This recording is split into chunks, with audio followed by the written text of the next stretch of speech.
Siapakah manusia sebelum Nabi Adam? Banyak manusia sebelum Adam lah. Basically pada tahun 2015 ada seorang profesor, Profesor Syed Nakib Alatas. Beliau tulis satu buku on Justice and the Nature of Man. Pada mulanya beliau tolak teori evolusi manusia lah. Padahal kita dah tahu teori evolusi ini adalah satu kerangka sains yang valid dan memang menyokong manusia memang sebenar-benarnya berevolusi lah. Tapi itu bukan isu dia. Isu dia bila mana beliau letak satu tarikh yang spesifik, waktu yang spesifik bila mana Adam turun, 7,000 hingga 8,000 tahun dulu. So bila kita tengok hari ini, dia akan jadi sedikit dilema dan sedikit kekeliruan sebab banyak bukti arkeologi kata yang menemukan fosil-fosil tinggalan manusia sebelum Adam. Jadi antara yang famous ialah Perak Man dekat Lenggong Perak. So basically Perak Man ni sebenarnya spesies kita, manusia, Homo sapiens, yang bila kita buat pentarikan karbon usia dia 10,000 tahun. So kalau kita ambil figure 7,000 hingga 8,000 seperti yang Profesor Syed Nakib kata, makna kata dekat Malaysia ni dah ada manusia yang duduk 3,000 hingga 4,000 tahun awal lagi sebelum Nabi Adam turun. So macam mana? Yang tu satu. Lepas tu antara fosil manusia paling tua kita jumpa dekat Jabal Irhoud di Morocco. Usia fosil tu 300,000 tahun, beratus-ratus ribu sebelum Nabi Adam. So satu, bila kita jumpa fosil ni adalah satu fenomena yang susah tahu nak terbentuk. Dan bila terbentuk tu memang bernasib baik sebab keadaan geologi tu membenarkan struktur tulang tu demineralize lah kita kata. So, tapi bila kita jumpa Perak Man, takkanlah Perak Man tu duduk seorang. Dia mesti ada komuniti. Dan komuniti mesti sudah wujud lama sebelum Nabi Adam. Jadi di situlah bila saya nampak macam banyak ni manusia-manusia sebelum Adam.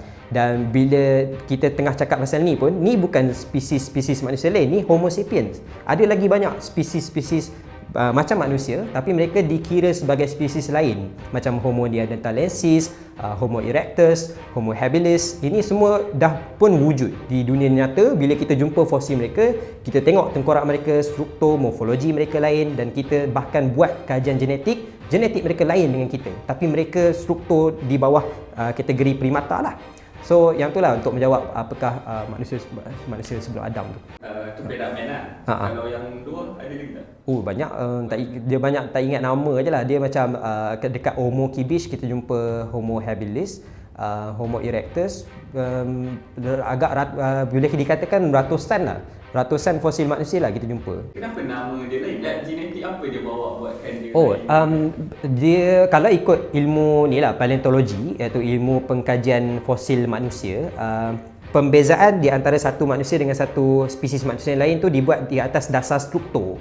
Maksudnya kalau struktur tengkorak dia berbeza, kita kategoriskan dia sebagai Homo sapiens. Maksudnya kita lah manusia.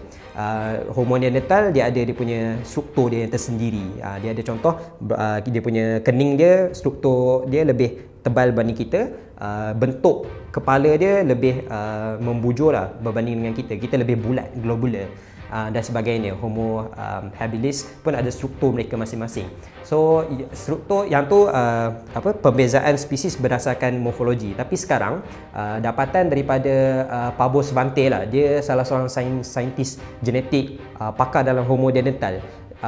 Sekitar tahun 2010 tak silap, dia dah berjaya dengan pasukan dia dapat jujukan genetik untuk DNA Neanderthal. Dan memang bila kita dapat DNA Neanderthal, kita compare dengan DNA kita, memang berbeza. So sebenarnya pembezaan tu bukan atas dasar subjektif sahaja bila kita tengok, tapi juga boleh dibuat atas dasar genetik. Cuma ni untuk kita tunggu DNA spesies lain, Homo habilis, Homo erectus dan sebagainya tu ambil masa sikit.